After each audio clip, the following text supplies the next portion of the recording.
Financial సెక్టార్కి సంబంధించి so ఈ municipal bonds like incentive of 100 crore for single issuance of municipal bonds of more than 1000 crore. So current scheme under Amrit will continue అనమాట. So సింపుల్గా లేదు, మున్సిపాలిటీస్కి సంబంధించినటువంటి bonds ఏవైతే ఉన్నాయో, ఏవైతే 1000 crore మేర బాండ్స్ని ఇష్యూ చేస్తారో వాళ్ళకి ఒక 100 crore మేర సింగిల్ ఇన్సెంటివ్స్ని ఇవ్వబోతున్నారు.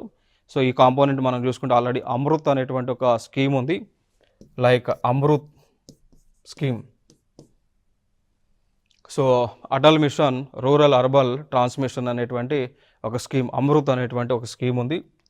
నెక్స్ట్ ఇంకొక స్కీమ్ ఆర్ఈసి ద్వారా ఆ పవర్ ఫైనాన్స్ కార్పొరేషన్ని రీస్ట్రక్చర్ చేయబోతూ ఉన్నారు. సో ఇవన్నీ కూడా ఫినాన్షియల్ సెక్టర్కి సంబంధించినటువంటివి. దాని తర్వాత ఫెమా రూల్స్ ఏవైతే ఉన్నాయో, సో ఫారెన్ ఎక్స్చేంజ్ మేనేజ్మెంట్ యాక్ట్కి సంబంధించి సంబంధించినటువంటి ఫెమా రూల్స్ ఏవైతే ఉన్నాయో వాటి మొత్తాన్ని కూడా రివ్యూ చేయబోతూ ఉన్నారు. సో ఇదొక అంశాన్ని ప్రపోజల్లో పెట్టారు.